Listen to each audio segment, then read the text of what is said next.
So we are back mga par. For today's video ay ibabahagi ko sa mga hindi pa nakakaalam kung paano ang step-by-step na paraan ng pagpapalit ng engine oil ng ating Honda Click.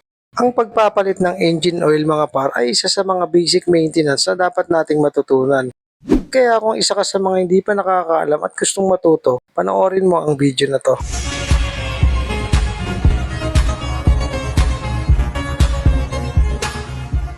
So yun mga par, proceed na tayo sa step by step sa pagpapalit ng langis. So first step mga par, mag-prepare tayo ng malalim na lagayan para sa pagsasahuran ng langis. Mas maigi mga par kung ganito kalapad ang gagamitin nyo na sahuran para siguradong walang matatapon. Pagdating naman sa pagbabaklas mga par, 12mm naman na sakit ang gagamitin natin para matanggal yung pinaka-drain plug. And then dito naman sa ilalim ng makina mga par, dito nyo makikita or makakapa yung bolt na kailangan natin tanggalin para ma-drain yung pinakalangis. Bali pa clockwise ang pihit niyan mga par. Kapag ka medyo naramdaman nyo na lumuwag na siya, tsaka nyo na siya kamayin para mas madali nyo mabaklas yung pinaka-drain plug. And then patuluin nyo lang na mas mahabang oras mga par para siguradong mapuli drain yung mga lumang langis. Bali tanggalin din natin tong dipstick mga par para mas makahinga yung makina. Then gumamit lang kayo ng long nose or flash dyan mga par para mapihit natin ng kaunti. Then kapag naramdaman nyo maluwag na, pihitin nyo na ng kamay para mas mabilis nyo matanggal.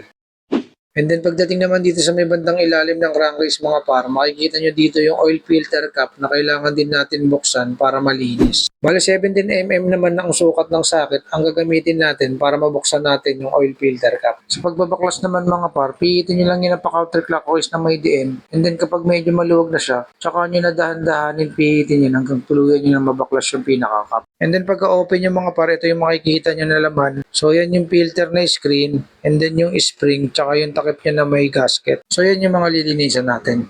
Pagdating naman sa paglilinis mga par, kumuha lang kayo ng malinis sa basahan para mas mabilis natin matanggal yung mga namumuong dumi, tsaka yung mga luman langis. Pwede naman kayo gumamit ng mga panlinis dyan mga par gaya ng degreaser. Basta punasan nyo maigi at patuyuin bago nyo ibalik. Pero wag nyo lang yung gagamitan ng gasolina mga par para linisan kasi meron yan o-ring na baka ma-deform o masira. So yun mga par, kita nyo naman, nalilinis na natin kahit papaano, lalong-lalo na itong oil filter. Napaka-importante na tuwing mag-change oil tayo, lagi natin isasabay linisan to mga par. Dahil dito nasasala yung mga dumi na hindi dapat nahalo sa langis ng ating mga makina.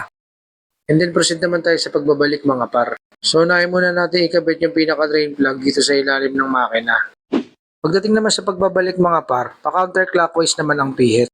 And then para mas mabilis at hindi kayo mahirapan sa pagbabalik ng drain plug mga par, pihitin nyo muna yan manually ng kamay hanggang sa ma-reach nyo yung pinakahigpit.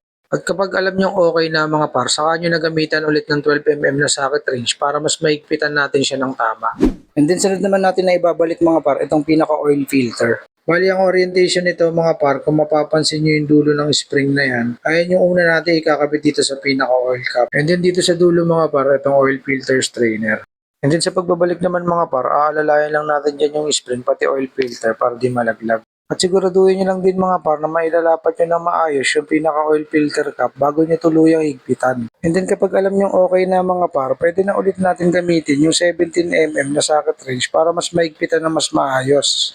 So ayun mga par, ito pala yung ginagamit ko lang is yung PowerTech Matic Universal Scooter Oil ng Pertua. Bali ang laman nito mga par is 800 ml. Ito lang kasi yung maximum capacity na pwede nating ilagay sa ating Honda Click.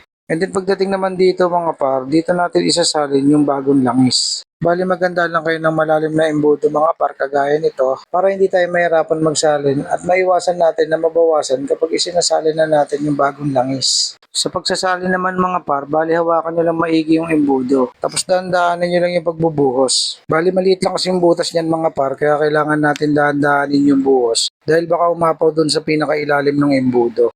And then kapag okay na mga par, pwede na natin ibalik yung dipstick. Bali gamitan lang din ulit natin ng long nose para mas maigpitan na maayos. So yun mga par, tapos na rin natin ma-change ulit itong unit natin na si McCoy. At nalinis na rin natin kahit papano yung kanyang oil filter.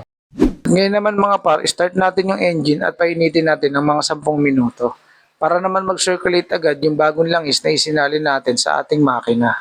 And then dagdag ko lang din pala mga par, habang pinapainit natin yung makina, ipapakita ko na rin sa inyo kung paano mag-set ng oil change indicator para alam nyo kung kailan kayo ulit magpapalit ng langis. Pagdating naman sa pagsiset mga par, hold nyo lang yung dalawang button na to at hintayin na mag-blink yung pinaka-oras. And then kapag nagbi-blink na mga par, pindutin lang ng 4 na beses hanggang sa makarating dun sa oil change indicator. At kapag nagbi-blink na yung oil change mga par at lumabas na yung numbers dun sa kilometers, pindutin nyo na yung select para maset nyo kung ilang kilometers ba dapat kayong mag-change oil. And then kapag nakapili na kayo mga par kung ilang kilometers nyo na ulit gustong magpalit ng langis, pindutin lang ulit natin ng isang beses itong set button. And then kapag bumalik na yung total kilometers mga par at nawala na yung oil change na nakasulat dito sa taas, ibig sabihin mga par, successful na yung sinet nating kilometers kung kailan ulit tayo magpapalit ng langis.